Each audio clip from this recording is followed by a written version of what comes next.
8분 만에 끝내는 사탐 선택의 모든 것. 안녕하세요. 목동왕언입니다. 그나이 친구가 고3 때 이과에서 문과로 진로를 틀어서 이과 아이들 틈에서 혼자 사탐 공부를 했다는데요. 이 친구가 인서울을 겨우 했다는데 들어보니 탐구를 경제로 했다는 거예요. 이 말을 듣고 처음 든 생각은 이 친구가 참 똑똑한 친구구나 였어요.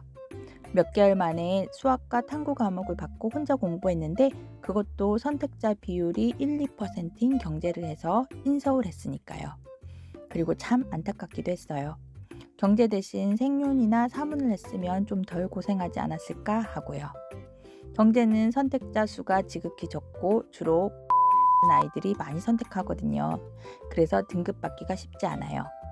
생윤이나 사문은 선택자 수가 많을 뿐만 아니라 사문의 경우 성향의 학생에게 잘 맞는 과목이기 때문이에요.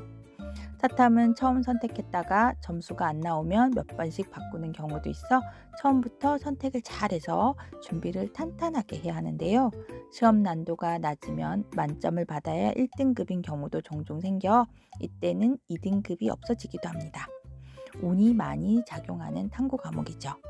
최대한 후회를 줄일 수 있게 사탐 선택의 모든 것 시작해 볼게요.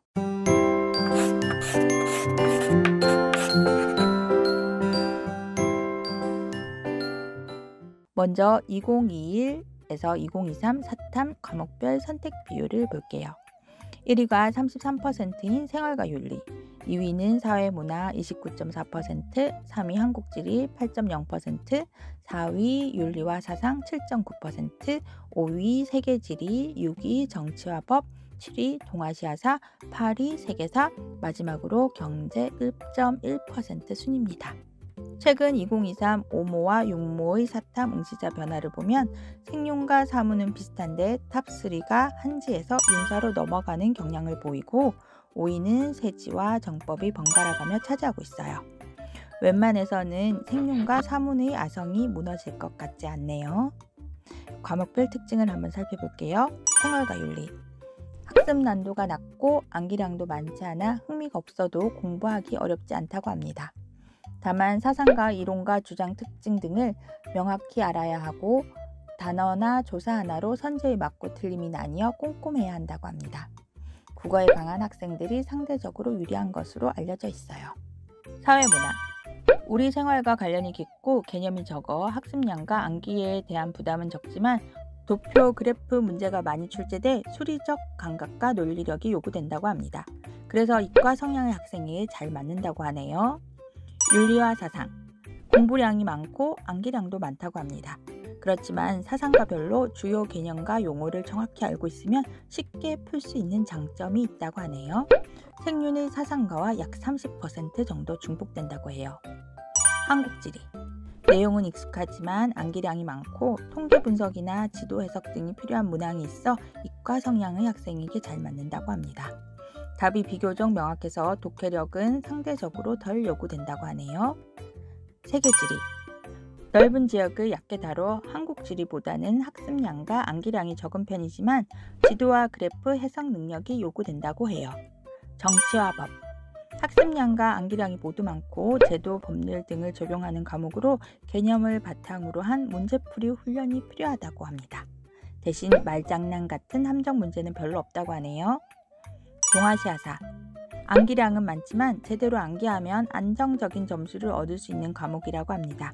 선지의 함정이 상대적으로 적고 한국사와 겹치는 부분이 30% 정도라고 해요.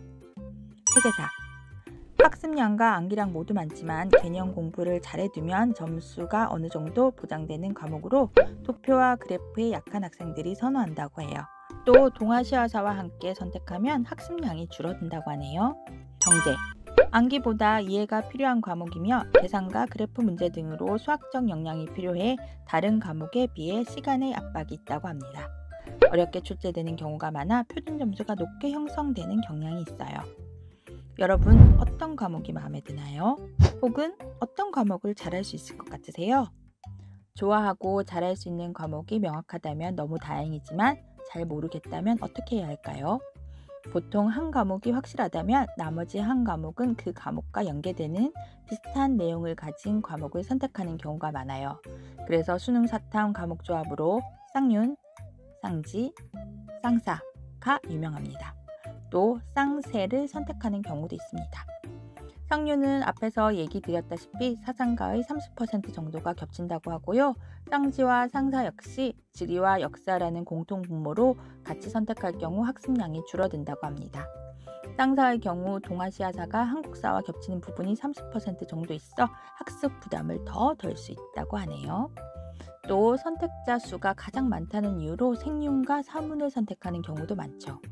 이외에 논술 전형을 염두에 두셨다면 논술 준비에 도움이 되는 생윤, 윤사, 사문, 정법, 경제를 선택하는 것이 좋고 3학년에 편성된 과목을 선택하면 수능과 내신을 한 번에 공부할 수 있다는 장점이 있다고 합니다.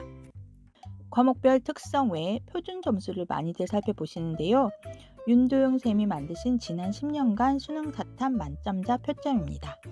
만점자 표점이 제일 높았던 과목은 경제가 4번, 정법과 사문은 2번씩, 나머지 과목은 1번, 동아시아사는 만점자 표점이 최고를 기록한 적이 한 번도 없어요. 확률적으로 최고 표점을 경제가 4번이나 차지했으니 경제를 선택해야 하냐고요? 그건 아니라고 하네요. 경제는 어렵게 출제되는 경우가 많아 표준 점수가 높게 형성된다고 해요. 표준 점수는 시험의 난도와 학생 수준의 합이라고 하는데요. 어떤 과목이 어렵게 나올지는 아무도 예측할 수 없고 또 어려운 시험에서 내 아이가 만점을 받는다는 보장도 없죠. 그러니 만점자 표점 최고점이 자주 나온다고 그 과목을 선택해야 된다는 건 절대 아니라는 거예요.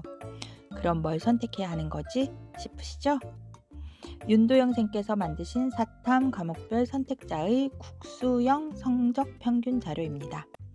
경제 선택자의 국수형 성적이 압도적 1등이고 2등은 정법, 3등이 사문이에요.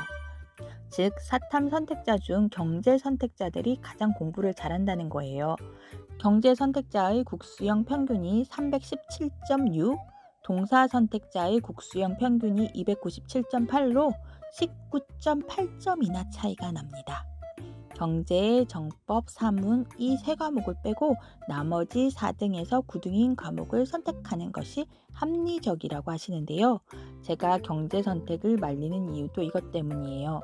선택자 수가 적을 뿐만 아니라 똑똑한 아이들이 많이 한다는 것.